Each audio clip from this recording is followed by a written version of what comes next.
Hi, I'm Corey, your home resort CJ, and welcome to Commander class. In this class we will be talking about storage lands. So you're probably thinking, what are storage lands? Storage lands are lands that have the ability to put a form of storage counter on them that are able to then do different things and get you more mana and stuff like that. In this class we will be talking about 18 different cards. There are 3 sets of 5 and then 3 cards separately on their own that I'm just going to group together as other.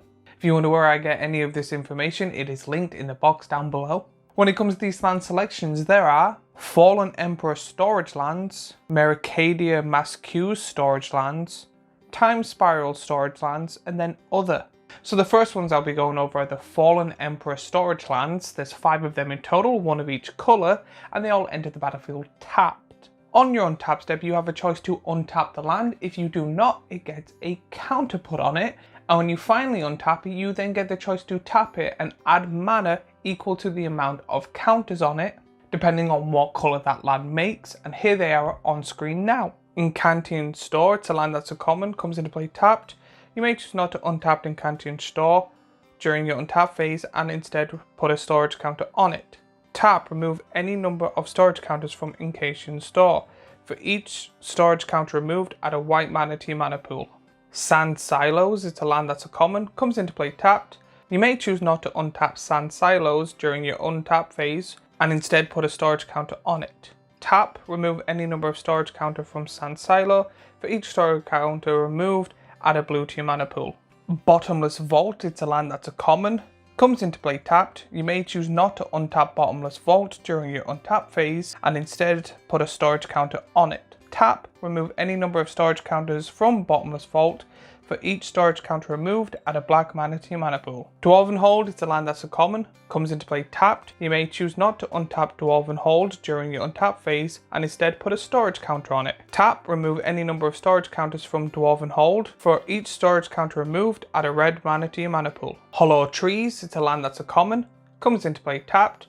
You may choose not to untap Hollow Trees during your untap phase and instead put a storage counter on it. Tap, remove any number of storage counters from Hollow Tree, and for each storage counter removed, add a green mana to your mana pool.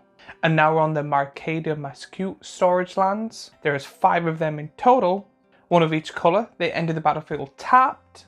They have tap, add a storage counter onto the land. Then they also have tap, remove any amount of storage counters on them and add that much mana equal to the storage counters lost this way, and then it makes the mana that the land produces, and I will put them on screen now. Fountain of Cho, it's a land that's an uncommon. Fountain of Cho comes into play tapped. Tap, put a storage counter on Fountain of Cho. Tap, remove any number of storage counters from Fountain of Cho. Add a white mana to your mana pool for each storage counter removed this way. Saprazan Grove, it's a land that's an uncommon. Saprazan Grove comes into play tapped. Tap, put a storage counter on Saprazan Grove. Tap, remove any number of storage counters from Saprazan Grove. Add 1 blue mana to your mana pool for each storage counter removed this way. Subterranean Hangar, it's a land that's an uncommon. Subterranean Hangar comes into play tapped. Tap, put a storage counter on Subterranean Hangar. Tap, remove any number of storage counters from Subterranean Hangar. Add 1 black mana to your mana pool for each storage counter removed this way. Mercadia Bazaar, it's a land that's an uncommon. Mercadia Bazaar comes into play tapped. Tap, put a storage counter on Mercadia Bazaar. Tap, remove any number of storage counters from Mercadia Bazaar. Add 1 red mana to your mana pool for each storage counter removed this way. Rushwood Grove, it's a land that's an uncommon. Rushwood Grove comes into play tapped. Tap, put a storage counter on Rushwood Grove. Tap, remove any number of storage counters from Rushwood Grove. Add 1 green mana to your mana pool for each storage counter removed this way. And now we are on the Time Spiral storage lands. There is 5 of them in total, and they're all dual lands. They all tap for a waste, then they have the ability to tap 1 and it and add a storage counter on it. And then they have tap 1 and it, remove any amount of storage counters, and then you're able to have a combination of the 2 colours on the amount of storage counters removed this way. And here they are on screen now. Calciform Pools, it's a land that's an uncommon. Tap, add a waste. Tap 1 and tap it, put a storage counter on Calciform Pools. Tap 1, remove X storage counters from Calciform Pools. Add X mana of any combination of white and or blue. Dreadship Reef, it's a land that's an uncommon. Tap, add a waste. For 1 and tap it, put a storage counter on Dreadship Reef. Tap 1, remove X storage counters from Dreadship Reef. Add X mana of any combination of blue and or black. Molten Slag Heap, it's a land that's an uncommon. Tap, add a waste. For 1 and tap it, put a storage counter on Molten Slag Heap. Tap 1, remove X storage counters from Molten Slag Heap. Add X mana of any combination of black and or red. Fungal Reaches, it's a land that's an uncommon. Tap, add a waste. For 1 and tap it, put a storage counter on Fungal Reaches.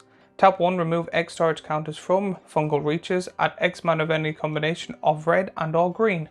Salt Crushed Steep, it's a land that's an uncommon. Tap, add a waste.